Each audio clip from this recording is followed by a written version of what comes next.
Although he announced that he resigned voluntarily, less than 24 hours into his resignation, President Nasheed and his allies started claiming that he was forced to resign at gunpoint. That was a summary of the events that led to former President Mohamed Nasheed's resignation. We have in the studio South Kurduffashi MP Mohamed Nasheed to comment on the crisis. You said earlier that the former president deemed himself all-powerful, and we have seen that he has a lot of power, especially in the international community.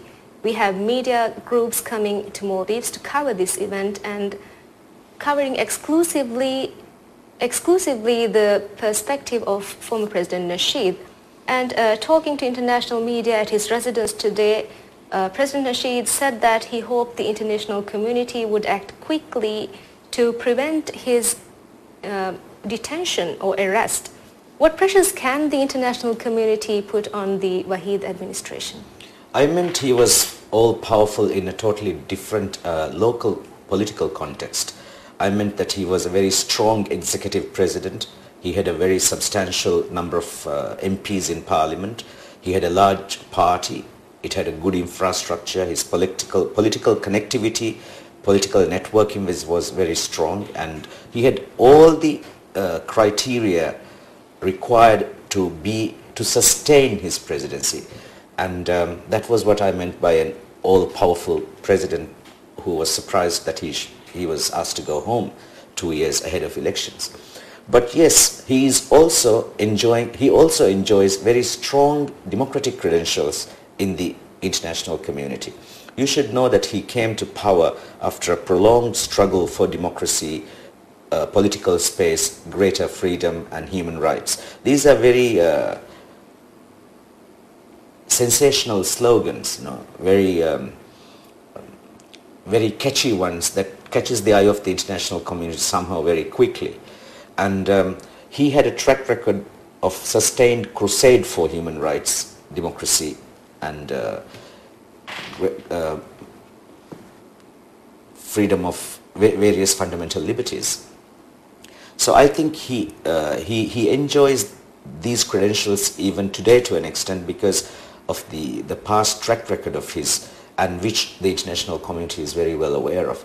And they also believe that that was the fight for those fundamental liberties, human rights and democracy that catapulted him to power in 2008 as well.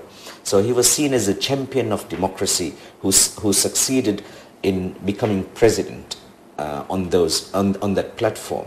And definitely in a 100% Muslim country that had a democratic deficit for a very long period of time, it was a fascinating event for the international community. It was a good transition, it was a peaceful transition to democracy.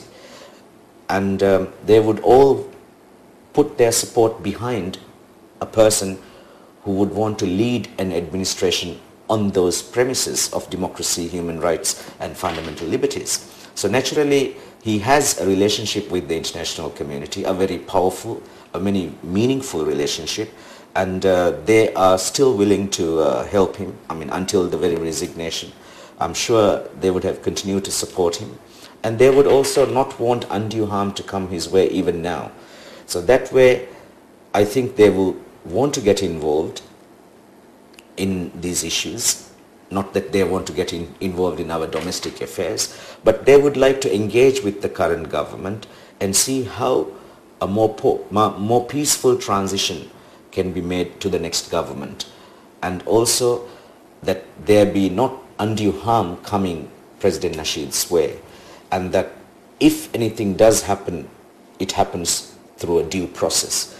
That there is a constitution, there are established laws, there are established procedures. So even if he were to be brought before the law for any of his past actions, that be done justifiably within the law and according to due process. And that there be no personal acts of vengeance or emotion or passion directed at him. I think to that extent, the international community will be very concerned. But I don't think international community will go to the extent of saying we still want President Nasheed to be kept in power. I think that's a wrong conclusion to derive from the engagement we have with the international community. Well, talking about the international community, the international media are calling the events that unfolded on Tuesday a police mutiny. What do you think it actually was? Was it a police mutiny?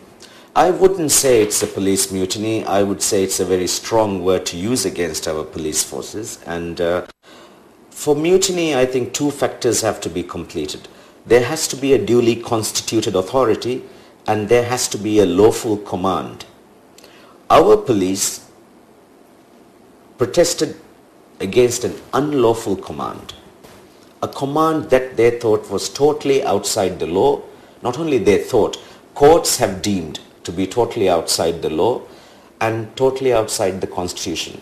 So no police officer, no military officer in this country is asked to follow or is required to follow an extra legal or extra constitutional command coming from even a duly constituted authority. This is very unique for Maldives. Very few countries have provisions written in the constitution itself governing this area of obedience or compliance with unlawful directions or orders. Our constitution has it in two provisions. One applicable generally to all civilians, one applicable specifically to all uniformed services. Now the one that applies generally to all civilians gives civilians a right to not follow. Like Article 64, for example, says that nobody must issue a command except he is empowered to do so by law.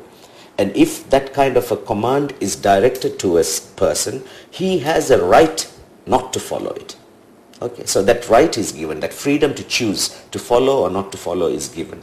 But there is a similar provision which is directed specifically at the security services or the uniformed services in Article 245, which says that no one shall issue an unlawful command to one in these forces. And even if it is issued, no one in these two services shall follow it. So it's an absolute command, not the constitution itself commands the uniformed services not to follow unlawful orders. So I think police mutiny is a phrase that must be understood in our context. It was not mutiny because it was not a rebellion against a constituted authority, and it was not a rebellion against it was not a refusal to follow a lawful command issued by a constituted authority. Yes, the president is a duly constituted authority, of course.